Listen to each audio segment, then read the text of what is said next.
그렇습니다. 요즘도 그렇고 과거에도 그랬고요. 제가 중학교 시절 때, 고등학교 시절 때, 학창 시절 때, 그때도 마찬가지로 그때도 따돌림은 있었어요. 근데 지금도 여전히 따돌림이 진행이 되고 있다라는 문제를 뉴스나 기사들을 통해서 보게 되고요.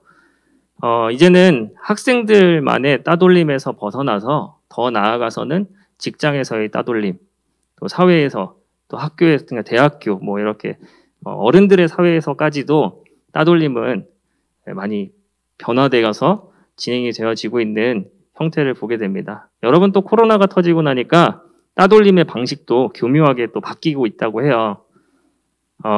SNS, 카카오톡, 페이스북 이런 것들을 통하여서 온라인상에서 또 따돌림이 진행이 되기도 하고, 그것을 가지고 사이버 폭력이라고 합니다. 지금은 저희 때는 없었던 그런 사이버 폭력도 진행이 되고 있다는 것을 보면서 이것이 정말 심각한 문제이구나라는 것을 깨닫게 되었습니다. 여러분, 따돌림이 무엇일까요? 따돌림이란 사전적으로 저희가 좀 살펴보기를 원합니다. 그 의미가 두 사람 이상 집단을 이루어서 특정인을 소외시켜서 반복적으로 그 사람의 인격을 무시하거나 또는 음해하는 언어적, 정신적, 또 신체적 일체의 행위를 말한다고 사전은 정의하고 있습니다. 저도 초등학교 시절에는 따돌림을 당한 적이 있습니다. 혹시 이 중에 따돌림을 당해본 사람이 많을 거라고 저는 생각이 들거든요. 제가 이 따돌림 때문에 어제 영상들을 많이 찾아봤어요. 찾아보면서 보다 보니까 그러니까 지금 어른들도 과거에 따돌림을 경험한 사람들의 비중이 40% 이상이에요. 그럼 굉장히 많은 이슈가 되고 있는 거거든요. 그래서 연예인 중에서도 과거에 나는 따돌림을 당했었습니다. 그런데 난 이렇게 극복했어요라고 얘기하시는 분들이 또 되게 많았어요. 대표적인 사람이 MC 장성규 씨, 한예슬 씨, 그리고 이국주 씨. 학교 다닐 때 그런 따돌림을 당했었다라고 고백을 하면서 본인들의 이겨낸 경험들을 유튜브 영상으로 통해서 따돌림을 당하고 있는 아이들에게 위로를 해주는 그런 영상들을 접하게 됐습니다. 저도 초등학교 시절 때 따돌림을 당했었는데 따돌림을 당했던 이유는 정말 별 이유도 아니에요, 사실. 그런데 그런 것들이 따돌림의 도구가 되어지고 그렇게 되었던 것 같습니다. 저는 주로 제 친구들은 학원에서 만난 친구들이 저하고 가장 많은 시간들을 보냈던 친구들이에요. 그래서 그 친구들하고는 굉장히 친했고 저는 축구를 좋아했고 제 친구들과 축구하는 것을 좋아했었어요. 그래서 학교가 끝나고 나면 축구하러 가고 토요일 같은 경우에는 날을 잡아서 다른 학교 친구들하고 축구를 하고 그렇게 축구를 좋아했었는데 축구가 끝나고 나면 주일날은 교회를 가야 되니까 이 친구들이 저하고 같이 이렇게 공을 차려고 하면 주일날은 같이 와서 교회에서 예배를 드리고 오후에 가서 축구를 하고 했었어요. 그런데 어느 날 이 친구들이 이제 너무 축구가 재밌으니까 교회를 안 오고 축구를 하기 시작한 거예요. 교회를 안 오고 축구를 시작하다 보니까 제자리가 항상 비잖아요. 그렇죠? 그래서 다른 친구들을 거기다 세우고 제가 끝나고 나서 축구를 하러 간 시간에는 이미 애들이 다 지쳐서 더 이상 뛸 수 없는 상태가 되어 있고 그러다 보니까 저는 그냥 그렇게 따돌림이 이제 시작이 되었던 거예요. 얘가 오면 그 자리를 또 다른 사람이 채워야 되고 이런 불편함도 있겠구나라고 생각을 하고 따돌리기 시작했는데 그것이 시작이 되어서 쟤는 맨날 교회 가자고만 해.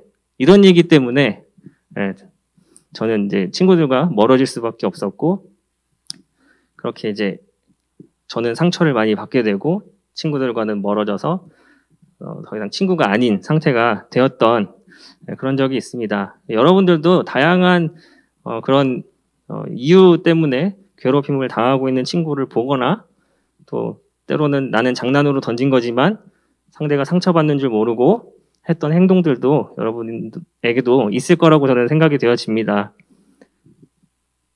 오늘 이 영상을 보니까 저는 보는 내내 고구마를 먹은 것 같았거든요. 여러분 안 그러셨어요? 아, 정말 한 대 때려주고 싶다. 막 이런 생각이 들면서 어떻게 저런 말을 할 수 있지? 어떻게 저런 행동들을 할 수 있지 하면서 저는 고구마 먹은 것처럼 되게 막 답답했었는데 마지막에 친구가 용기 내어서 옳은 것은 옳고 그른 것은 그렇다라는 것을 표현을 강하게 했을 때 사이다라는 표현을 하잖아요. 아, 정말 그 고구마 먹었던 그 순간에 사이다를 먹는 그 시원함이 제게는 느껴졌던 것 같습니다. 여러분도 그러셨나요? 혹시 나는 따돌림을 당해본 기억이 있다 하시는 분 있습니까? 아, 공개하기 조금 그렇겠죠? 네. 따돌림은 그러면 왜 일어나는 것일까요? 따돌림은 다름을 인정하지 못하기 때문에 일어납니다. 우리가 다 똑같지 않잖아요. 그러니까 엄마 뱃속에서 태어나도 나와 내 동생은 같아요, 달라요? 달라요. 쌍둥이여도 같아요, 달라요? 생긴 건 비슷해 보일 수 있으나 달라요. 나와는 생각이 다르고 좋아하는 것이 다르고 피부 색깔이 다르고 나와는 성향이 다른 것들에 대한 것을 인정하지 못했기 때문에 나는 제일 싫어. 배척하고 미워하고 난 쟤랑 놀면 너랑 안 놀아. 이렇게 따돌리는 현상들을 만들어내고 있다는 것입니다. 그래서 나와 다른 친구가 불편하기 때문에 따돌리는 것이죠. 나와 생각이 다르다고, 좋아하는 것이 다르다고, 행동이 조금 다르다고, 다른 누군가를 유난히 불편해한 적이 있다면, 내가 불편해서 외면했다면, 이 시간에 우리가 말씀을 통해서 나 자신을 돌아보는 그런 시간이 되길 바랍니다. 나는 내 친구의 외모를 보고 평가하고 판단하면서 내 이야기, 내 친구의 이야기를 쉽게 다른 친구들과 나누면서 비방을 하거나 평가를 하거나 욕을 하거나 했던 그런 적이 있지는 않았는지, 나는 친구들로부터 상처받고 있는 친구를 도와주지 못하고 외면하지는 않았는지, 오늘 예배를 통해서 나는 어떠한 모습으로 지내왔었는지를 돌아보고 하나님이 원하시는 것은 무엇일까? 라는 것에 대해서 확실하게 아는 시간이 되기를 축복합니다. 하나님은 우리를 창조하실 때 정말 다양하게 창조하셨어요. 근데 아까 우리가 찬양에서도 불렀지만 하나님은 우리를 창조하실 때 정확하게 하나님이 말씀하신 것이 있습니다. 그것이 하나님이 사람을 창조하시면서 하나님의 형상대로 창조하셨다라고 성경은 기록하고 있습니다. 그럼 하나님의 형상대로 창조하셨으면 다 똑같아야 되는 거 아니에요? 라고 생각하지만 하나님의 계획하심은 달라요. 하나님은 하나님의 형상대로 창조하셨지만 각기 다른 모습으로 하나님은 창조하셨어요. 그것이 바로 다양성이라는 것입니다. 하나님은 나를 창조하신 모습과 제 동생을 창조하신 모습이 다르듯이 하나님은 다양하게 창조하신 것입니다. 고린도 교회, 오늘 말씀은 고린도 교회에 전하는 메시지예요. 고린도 교회에는 오랜 기간 동안 분쟁이 있었습니다. 그래서 서로 팔을 나누고 다투고 내가 가지고 있는 은사가 뛰어나다 자랑하며 은사가 없는 사람을 무시하고 따돌리는 그런 형태의 교회였어요. 교회의 모습 또한 그랬습니다. 그런 고린도 교회에 하나님께서 바울을 통해서 말씀하고 계신 것입니다. 고린도전서 12장 12절입니다.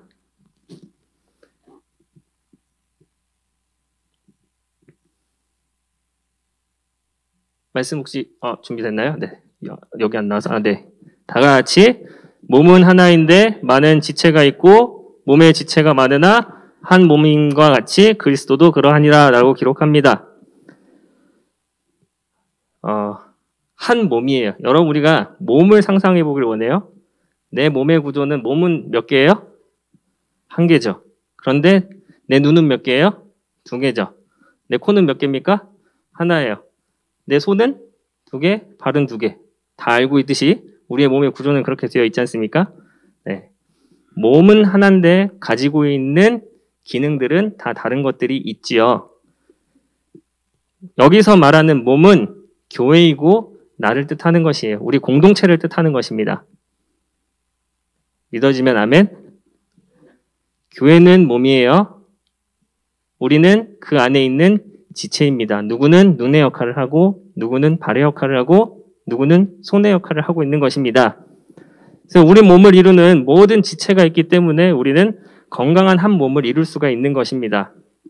여러분, 우리가 이 중에 하나라도 제 기능을 하지 못한다면 어떤 몸이 되겠어요? 문제가 있는 몸이 되겠죠. 장애가 생겨 있는 몸이 될 수 있습니다. 우리가 속해 있는 가정, 학교, 학원, 교회가 이런 모습이 되어야 합니다. 이것이 바로 공동체라는 것이에요. 우리가 지금 함께 모여서 생활하는 이 곳이 공동체입니다. 고린도전서 12장 26절에 보면 만일 한 지체가 고통을 받으면 모든 지체도 함께 고통을 받고 한 지체가 영광을 얻으면 모든 지체도 함께 즐거워한다라고 성경은 기록하고 있어요. 따돌림의 문제로 한 지체가 아파하면 어떻게 해야 돼요? 우리는 같이 아파해야 합니다. 그 문제를 같이 해결해 주기 위해서 노력해야 한다는 것입니다. 오늘 영상에서 보았듯이 친구들의 행동이 다르고 친구의 생각이 다르고 나와 그 친구가 성향이 다르다 할지라도 그 친구를 따돌리는 것이 아니라 그 친구의 다른 것을 인정하고 이해해 주는 그런 태그가 되길 부탁합니다. 여러분, 우리의 삶의 기준이 뭐예요? 우리가 그리스도인입니다. 그리스도인으로서 살아가는 삶의 기준이 명확해야 돼요. 근데 우리의 삶의 기준이 뭐예요? 하나님 말씀이에요. 예수님이 우리의 삶의 기준이 되어야 됩니다. 이것을 잊지 않는 태그가 되길 부탁합니다. 그러면 우리가 이렇게 질문해 줄 수 있어요. 따돌림을 당하고 있는 친구를 보거나 따돌림을 당한 사람을 보거나 따돌림을 당했다거나 이러한 상황 속에서 과연 예수님은 어떻게 하셨을까? 예수님이시라면 어떻게 하셨을까? 고민해 볼 수 있습니다. 요한일서 4장 20절에는 이렇게 기록하고 있습니다. 누구든지 하나님을 사랑하노라 하고 그 형제를 미워하면 이는 거짓말하는 자니 보는 바 그 형제를 사랑치 아니하는 자가 보지 못하는 바 하나님을 사랑할 수 없느니라 라고 기록합니다. 누구든지 하나님을 사랑하노라 하고, 자, 하나님을 사랑하는 자, 여러분 하나님 사랑합니까? 저도 하나님 사랑해요. 여기 있는 모두가 다 하나님 사랑하시죠? 하나님을 사랑하는 자라면 형제를 미워하는 자는 거짓말하는 자다라고 기록하고 있는 것입니다. 그 형제를 사랑하지 않는 자는 보이지 않는 하나님을 사랑할 수 없다라고 성경은 기록하고 있어요. 그렇기 때문에 하나님을 사랑하기 위해선 보이는 형제를 사랑해야 한다라는 것입니다. 이것은 권면이나 부탁이 아니에요. 하나님이 주신 계명이에요. 하나님 사랑과 이웃 사랑은 하나님이 주신 계명입니다. 지키지 않아도 된다라는 것이 아니라 하나님은 지키라고 우리에게 주신 것입니다. 그렇기 때문에 예수님이셨다면 그 형제까지도 사랑하셨을 것이라는 것입니다. 그러므로 나와 생각하는 것은 조금 다르지만, 나와 행동하는 것이 조금은 다르지만 내 가까운 이웃에게 조금 내가 먼저 다가가서 따뜻한 손을 내밀어주고 위로해 줄 수 있는 그런 태그가 되길 예수님의 이름으로 축복합니다. 선한 영향력을 발휘하는 믿음의 사람이 되는 축복이 여러분들에게 있기를 축복합니다.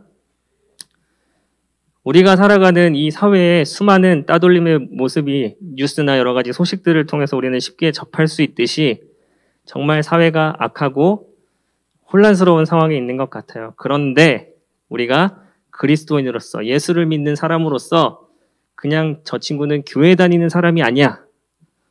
정말 하나님을 믿는 사람이구나 라는 이야기를 들을 수 있는 참된 그리스도인의 모습을 가지고 살아가는 태그가 되길 예수님의 이름으로 부탁합니다. 하나님의 사랑이 그래요. 소외되고 고통받고 있는 사람들을 그냥 두지 않으시고 하나님께서 직접 찾아가서 위로해 주시고 감싸 주시고 사랑해 주시고 일으켜 주시고 세워 주시고 하나님께서 사용하시는 것입니다. 그러므로 그 믿음을 가지고 우리가 하나님의 자녀로서 영혼을 사랑하며 하나님의 복음을 전할 수 있는 그리스도의 편지가 되는 태그가 되길 예수님의 이름으로 축복합니다. 기도하겠습니다.